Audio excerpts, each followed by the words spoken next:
di dalam sistem Fir'aun sekarang ini, bahwa pemerintah itu didesain hanya untuk mengambil hutang dari bank, menghabiskan melalui APBN dan proyek, kemudian memajaki rakyat. Karena itu pajak semakin hari semakin tinggi, semakin banyak, semakin tinggi, semakin banyak. Sekali lagi, pemiskinan itu adalah dibikin oleh sistem. Dulu bisa dipakai untuk membeli 50 kg emas pada tahun 46, ketika pertama kali diberikan rupiah. Hari ini diberikan tukang parkir pun tidak mau. Maka mereka ganti gambarnya dengan Soekarno-Hatta, nolnya ditambah 2 menjadi 100.000. Yang 99.000 dari mana? Ya kan? 99.000 dari mana? Dan kalau ini kita belah 2, dibelah 4, mau saya kasih 4 mahasiswa. Kemana samannya tadi itu nilainya? Ya, ini seperti sihirnya Fir'aun yang menjadikan tali sebagai ular. Nah, orang Amerika bilang, pedagang Amerika, saya juga punya kertas sendiri, namanya greenback. Tapi kertas saya punya 10.000 kali lipat dari kertas saudara. Jadi kalau bapak ibu sekalian, adik-adik pergi ke Washington sana, ke New York, bawa uang 100.000. Belum tentu mahasiswa punya uang 100.000 kan? Harus bekerja 2 hari untuk mendapatkan uang 100.000. Pergi ke Washington, saya mau beli Coca-Cola 1 botol.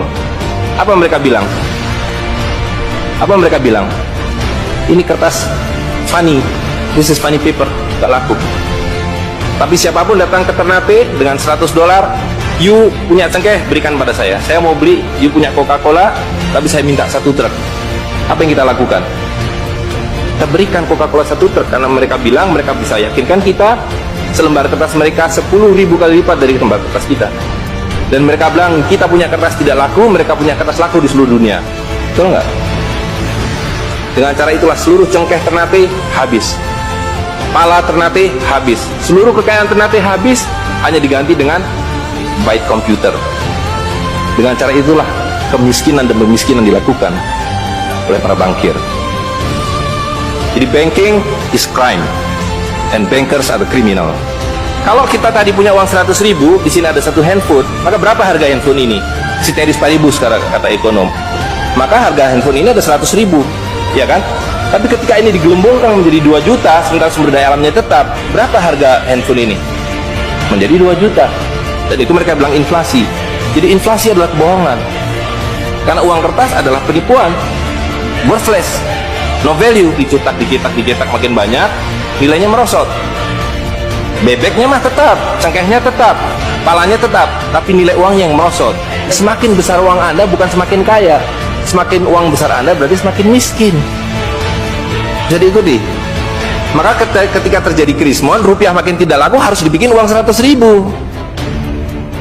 Dan sekarang uang 100.000 sudah mulai tidak laku. Ibu-ibu sudah komplain kalau pergi ke pasar dengan 100.000, betul nggak Bu? Saya tidak bisa beli apa-apa ini. Maka mereka 2 pilihannya. Pilihan pertama adalah mereka akan mencetak uang 200.000, 500.000. Tapi tidak mungkin, komputer sudah nggak bisa menghitung, kalkulator nggak bisa menghitung, hang, terlalu banyak nolnya. Pilihan kedua adalah digunduli nolnya, redenominasi.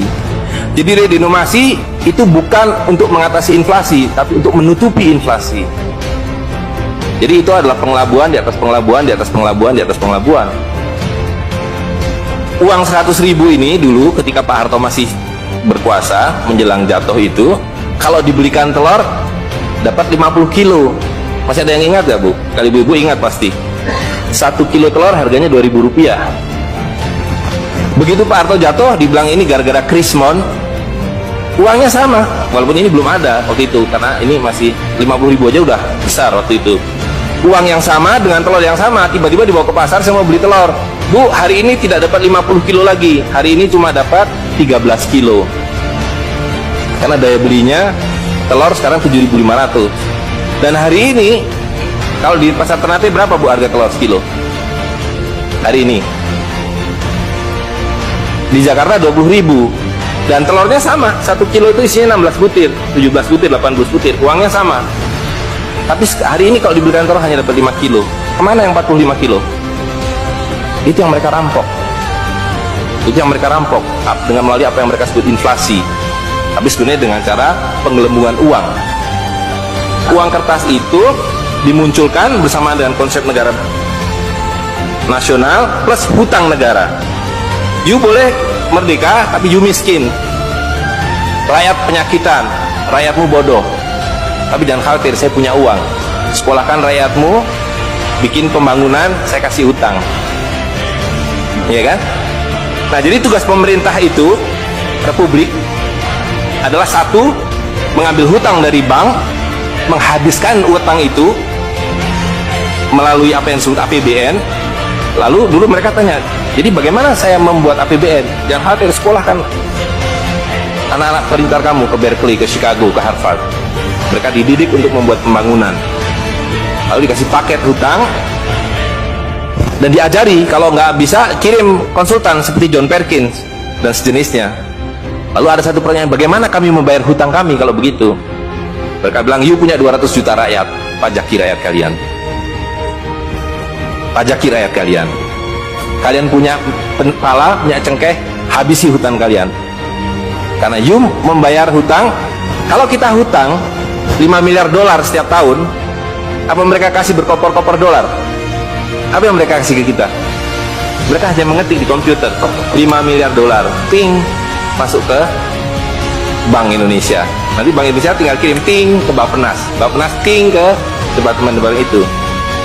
Tapi ketika kita mau membayar hutang mereka, bisa kita mengetik di komputer 5 miliar dolar, ting, dibiarkan ke Bank Dunia?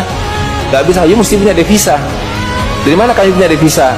You mesti beli dolar kami. Caranya ke bank hutang kalian, habisi boksit kalian, habisi mineral kalian. Betul nggak? Nah, jadi itulah yang terjadi di dalam sistem Fir'aun sekarang ini, bahwa pemerintah itu didesain hanya untuk mengambil hutang dari bank, menghabiskan melalui APBN dan proyek, kemudian memajaki rakyat. Karena itu pajak semakin hari semakin tinggi, semakin banyak, semakin tinggi, semakin banyak. Sekali lagi, pemiskinan itu adalah dibikin oleh sistem.